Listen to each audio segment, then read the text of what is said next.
ഒരു കാഴ്ച ഞാൻ കാണിച്ചു തരാവേ. ഞങ്ങൾ താമസിക്കുന്ന സ്ഥലത്ത് മഞ്ഞ് വീഴുന്ന കാഴ്ചയാണ്.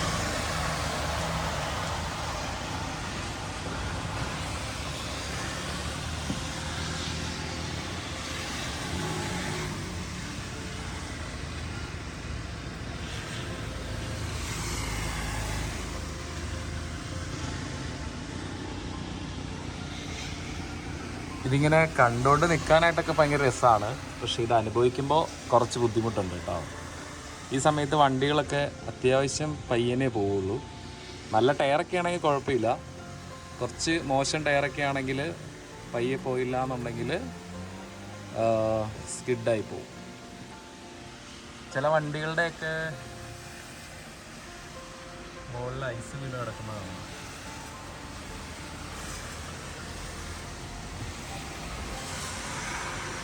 ഇതിങ്ങനെ ജോലിക്കൊന്നും പോകാത്ത ദിവസം ഇരുന്ന് ആസ്വദിക്കാനൊക്കെ ഭയങ്കര രസമാണ്. പക്ഷേ ജോലിയൊക്കെ ഉള്ള ദിവസം ഈ ഒരു മഞ്ഞ് അനുഭവിക്കുന്നത് ഭയങ്കര പാടാന്ന് വെച്ചാൽ റിസ്ക്കാണ്. ആക്സിഡൻസ് ഒക്കെ ഉണ്ടാവും. അങ്ങനെ ഈ ഒരു സമയത്ത് ഇവിടെയൊക്കെ പാർക്ക് ചെയ്തിരിക്കുന്ന ഈ വണ്ടികളൊക്കെ ഉണ്ടല്ലേ, ഇപ്പോൾ ആൾക്കാർക്കൊക്കെ എവിടെയെങ്കിലും പോകണമെന്നുണ്ടെങ്കിൽ നല്ല പണിയാണ്. ഇറങ്ങി വന്ന് ആദ്യം ഈ ഐസൊക്കെ മാറ്റണം. അതിനുശേഷം മാത്രമേ ഇതെടുത്തിട്ട് പോകാൻ പറ്റുള്ളൂ. ടെമ്പറേച്ചറും മൈനസാണ്. അപ്പോൾ അതുകൊണ്ട് തന്നെ നല്ല ബുദ്ധിമുട്ടായിരിക്കും. റോഡ് ഇപ്പോൾ കുറച്ചിങ്ങനെ ബ്ലാക്കായിട്ട് കിടക്കുന്നതെന്ന് വെച്ച് കഴിഞ്ഞാൽ ഇത് ഇടയ്ക്കിടയ്ക്ക് ഇവിടുത്തെ മുനിസിപ്പാലിറ്റി അല്ലെങ്കിൽ ഇവിടുത്തെ അതോറിറ്റിയിൽ നിന്ന് വന്നിട്ട് അത് ക്ലീൻ ചെയ്തിട്ട് പോകും. അതുകൊണ്ട് കുഴപ്പമില്ല. ഇതിപ്പോൾ ഒത്തിരി വലിയ ഹെവി സ്നോ ഫോളിംഗ് ഒന്നുമല്ല. ഇതിങ്ങനെ കണ്ടിന്യൂ ചെയ്തുകൊണ്ട് നിൽക്കുവാണെങ്കിൽ നാളെ രാവിലെയൊക്കെ ആകുമ്പോഴത്തേക്കും ഈ റോഡും ഈ പരിസരമൊക്കെ അത്യാവശ്യം നല്ല ഹെവി ആയിട്ടായിരിക്കും ഉണ്ടാവുക. ആദ്യത്തെ വർഷമൊക്കെ ഇത് ഭയങ്കര കൗതുകമായിരുന്നു. പിന്നെ ഇത് വീടിനകത്തിരുന്ന് ആസ്വദിക്കാൻ മാത്രമേ ഇഷ്ടമുള്ളൂ. ഇപ്പോൾ പുറത്തോട്ടൊന്നും നമ്മൾ ഈ സമയത്ത് പോയി കഴിഞ്ഞാൽ ഭയങ്കര ബുദ്ധിമുട്ടാണ്. ഇത് വീടുകളുടെയൊക്കെ മുകളിൽ ഇതിങ്ങനെ കാണുമ്പോൾ നല്ലൊരു കാഴ്ചയാണ്. അപ്പോൾ ഞാനോർത്ത് എന്തായാലും ചുമ്മാ ഒരു വീഡിയോ എടുത്തേക്കാം. അപ്പം ഇതിൻ്റെ ഷോർട്സ് ഞാൻ എടുത്തിട്ടുണ്ടായിരുന്നു. അത് കാരണമാണ് വീഡിയോയും കൂടെ എടുക്കാമല്ലോ എന്ന് വെച്ചത്. ചുമ്മാ എടുത്ത വീഡിയോ കേട്ടോ. ഇഷ്ടപ്പെട്ടില്ലെങ്കിൽ സ്കിപ്പ് ചെയ്ത് വെക്കോ. വിൻ്റർ സമയമായത് കാരണം വീഡിയോസൊക്കെ ഇടൽ പാടാണ്. അപ്പോൾ ഞാൻ ചുമ്മാതെ ഒരു വീഡിയോ എടുത്തതാണ്.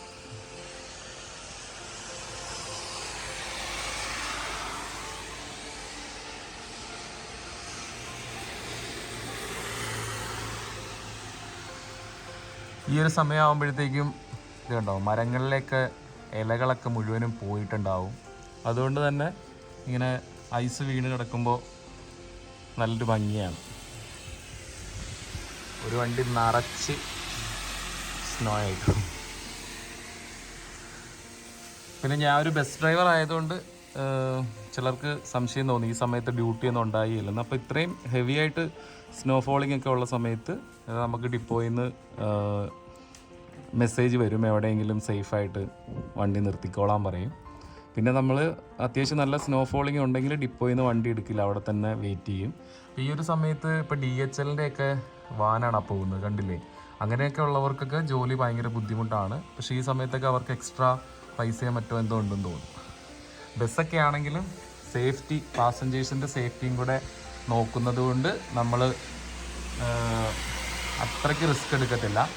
എങ്കിലും റോഡ് ബ്ലാക്ക് ആണെങ്കിൽ, ഇതുപോലെ ബ്ലാക്ക് ആയിട്ട് കിടക്കുവാണെങ്കിൽ നമുക്ക് ഓടിച്ച് പോകാൻ പറ്റും. ടയറൊക്കെ വിൻ്റർ ടയർ ആയതുകൊണ്ട് കുഴപ്പമൊന്നുമില്ല. ഇതുപോലെ റോഡ് ബ്ലാക്ക് ആണെങ്കിൽ നമുക്ക് ഓടിക്കാൻ പറ്റും. പക്ഷെ എങ്കിലും അധികം റിസ്ക് എടുക്കാറില്ല. ഇതാണ് ജർമ്മനിയിലെ ഒരു വിൻ്റർ ടൈമിലെ കാഴ്ച. ഇതിപ്പോൾ ഇനി കൂടി വരുവാണ്. ഞാൻ ഇത്രയും നേരം ഇത് തുറന്നു വെച്ചതുകൊണ്ട് ഇനി പാടായിരിക്കും. ഇത്രയൊക്കെ ഉള്ളൂ, ചെറിയൊരു വീഡിയോ എടുത്താൽ കേട്ടോ. അപ്പോൾ ഇത് സ്ഥലം വരുന്നത് എയ്റ്റോഫ് എന്ന് പറഞ്ഞൊരു സിറ്റിയാണ്. ജർമ്മനിയിൽ നോർത്ത് റൈൻ വെസ്റ്റ്ഫാലിയ സ്റ്റേറ്റിൽ വരുന്ന ഒരു ചെറിയ സിറ്റിയാണ് എയ്റ്റോഫ്. അപ്പോൾ അവിടെയാണ് ഞങ്ങളിപ്പോൾ താമസിക്കുന്നത്. അപ്പോൾ നമ്മുടെ വീടിൻ്റെ മുകളിൽ നിന്നുള്ളൊരു വ്യൂ ആണിത്. അപ്പോൾ എല്ലാവർക്കും ടാറ്റ, ബൈ.